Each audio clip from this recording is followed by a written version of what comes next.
I want to talk about the no kings thing. Okay, we can talk about that. You were pointing at Armand, but he's not here, and I was wondering what you were doing. Well, like he will be there. Did you watch the military parade?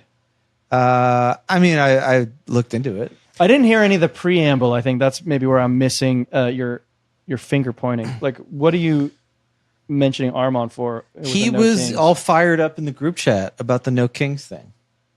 Oh. About the anti parade march, because we saw in San Diego from like below where I live. It was a nationwide, thousands of multi-city. That was the millions of people. I wasn't there, but like the videos from the balcony over from my place were like, that was the most amount of people I've seen in that area. And I've seen BLM march. I've seen massive marathons come through, and this dwarfed it. It's crazy. I live in the suburbs, so I saw nothing. But on the video that you showed, I have never seen anything like that in Little Italy, downtown. Whatever. Yeah. I mean, I didn't even know what was going on until I went to a bar last week, and there were just like no king signs like all over the fucking bar, like everywhere. No kings, no kings, no kings, no kings, no kings. So how's Trump's approval What's rating going right on? now? Depends on the issue. I think he still has a pretty good like immigration approval rating. I think he's slipping in. So that's kind of what Joe Biden would have said when we would have asked that question in the previous administration. He would well, it depends on the issue, but it was he pretty was low. underwater on literally every issue. Yeah, he was low across the board, but he also didn't have people boycotting in the streets to this degree. Yeah, I think that people on the right, for whatever reason, don't have a tendency to do this. Like the worst we saw was like the Tea Party people. They just put on some fucking like weird hats and played the flute or something. Don't know about Some that. snare drums. Do you remember the Tea Party Looks movement? like it's a mid-40s approval. I live in the suburbs, man. I don't do this.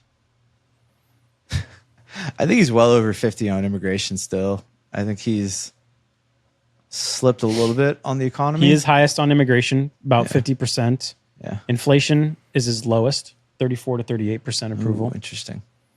Yeah, then the rest is kind of middle of the pack, from foreign policy to the economy. So did you guys hear about the No Kings protest like in advance? Because I only heard about it when you showed me video of the protest No, itself. I heard about it in retrospect and then like looked into it. like the and day then- before I heard about it. Like, how did it get so big with none of us hearing about it? TikTok. TikTok. You can leave that open, Armand. So it's all the youths. It's all the youths out there on the TikTok. The Utes. Well, what I thought was interesting was that like Nick was saying there are a lot of young people at ours. Like nationwide, this is like a very boomer thing. There's like just tons of fucking old people. Yeah, I feel like all the people in my life who are like against Trump that I know just anecdotally are like old people. Me too. Like I was saying this on past pods. Like there's been this weird inversion where like suddenly like really young people have like swung to the right, especially men, especially. And then like the boomers are like swinging. Like my dad is just getting like more TDS by the day. Yeah. Just like, Or just TDS. Yeah. yeah. There's like a anti-Trump protest like every 3 weeks in that area in San Diego. Mostly purple hairs people, but they're all young, obviously. So I don't know if this one changed. I don't know. Like I would say in general, like the demographic of these people has like started to skew like way older than it used to. It's been like a interesting. Yeah, that's not my development. observation. I mean, do you have data on this that says that? But that's not my observation.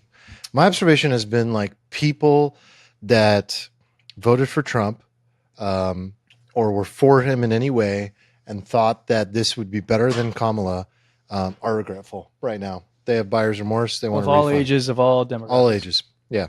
I don't know a single person anecdotally other than maybe you who What? voted for Trump and is like, oh God, I've just made a huge mistake. Yes. I mean, come on, Stephen. You think out of 300 million people or 60 million voters, you were I'm the doing guy that- you were doing an anecdotal thing, and I said like, well, anecdotally, like I don't know anybody. who's, I will say I see a lot of buyer's remorse around me.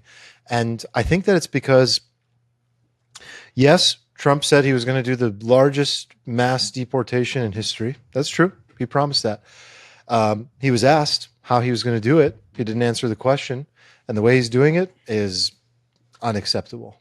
And I think that why is that unacceptable? because it's inhumane. Why is it inhumane? Oh, come on, man. It's completely fucked up. It's one of the most fucked up things I've ever seen in my life. What that's seems Everything like, about it is fucked up. Like, we did Everything this a about it little is bit. fucked I'm up. happy to go deeper into it. Like, you don't, you have an outcome. You want to deport illegal people that came into this country.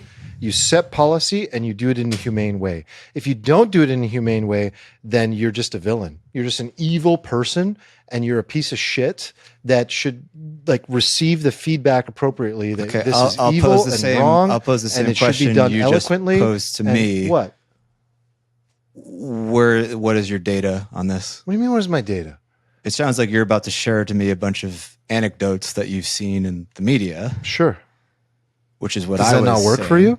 Well, like I was what I did, and then And you- what's the anecdote that you saw? That you saw peaceful deportations Well, I said anecdotally, of like criminals? I don't see like a lot of regret. Well, look, I've seen hundreds. Not hundreds. I've seen over 100 videos of extremely violent separations of regular, everyday people from their families.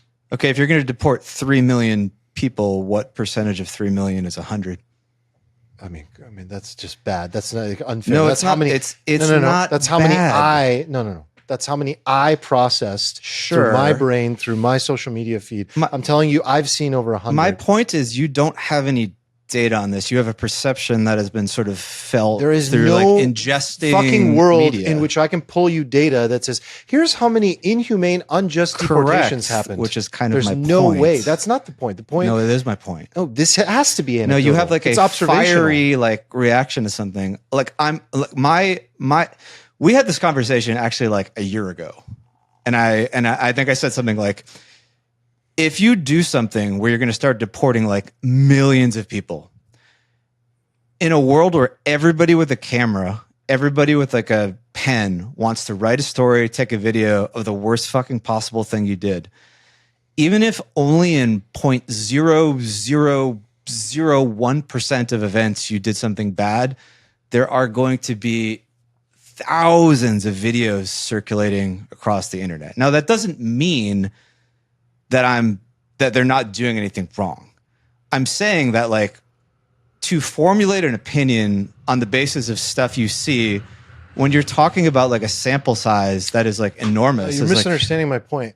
There should be zero tolerance for treating people this way. It's a zero. Okay. It should be. No. That point makes no sense. If you're here, look, if you're charged with murder and you go to court, our entire judicial system is not based around zero. It's based around like, it's like a 4% What, we're chance, just gonna, like, and it's still like we convict you. Like that's like like beyond a reasonable doubt is like 95%. That's like 5%. Like so, if you had like beyond a reasonable doubt applied to 10 million people, 5% would be 500,000 people who you treat badly. You're drawing completely. This is not an analogy that works. Why doesn't that work? Because those people it's the went foundation through, of our legal Those system. people went through our legal system. They went through the judicial process. They spoke in front of a jury. Witnesses. These people are not represented entitled to themselves. speak in front of a jury. There was They have a different form of due corruption. process. Things maybe happened, and we have a percentage of people that are wrongfully convicted. And even worse, by the way, we have people that receive capital punishment incorrectly. That's a huge problem. That's a huge problem. Correct. Yes. That's life and like death. we literally kill people. Literally kill people. And as a society, incorrectly. we accept that as like slippage. Yeah. But this is not slippage. This is controllable. How I behave, No, it's not controllable. let me say this. Let me it's explain not something. controllable. Let me explain it like this. To an extent, it is How controllable. I interact with Nick as a human being is something I control 100%. I'm a human being and I have a heart, and there is a component from a human to human level that if we lose our dignity and our humanity, the world crumbles. I have a zero tolerance policy toward that.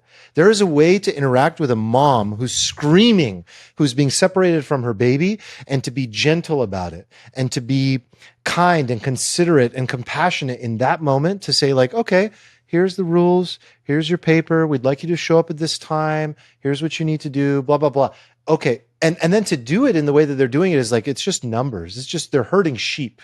If you just start herding people like they're sheep and you treat people that way, it's inhumane. Where is your I don't evidence think that we they should are live in a doing world- this in mass? This is like happening in some corner cases, and it's bad, and it shouldn't happen. But like people are blowing up the extent to which they're like just rounding up random brown people and then shipping them out with no due process. And I don't that's I being don't think wildly this debate exaggerated. goes anywhere because we're both speaking, off No, you're of like, but you're making the claim that there's like something like horrendous. Like my baseline assumption, which I think is just rooted in mathematics, is that like if you try to take some like national policy-wide action against millions of people, you are going to get like a lot of like ugly videos, a lot of ugly stories. And like, I agree that those things shouldn't happen. And I think some of the policy has been maybe bad from a top-down level, but to Trump's credit, like he's pivoted. Although like, I would say like, again, like one of the interesting things about Trump is that like people like he went, like they did the farm workers thing, right? And people got mad about it and he immediately pivoted. And then what happened? Half of his party was like, fuck you, this is not what I voted for. Right. So it's not like he's getting hate on both sides of this thing right now. I think you guys have explained your positions quite thoroughly, and we understand where you guys disagree. What else is on the docket? What? No, I don't want to end this discussion. Fuck that.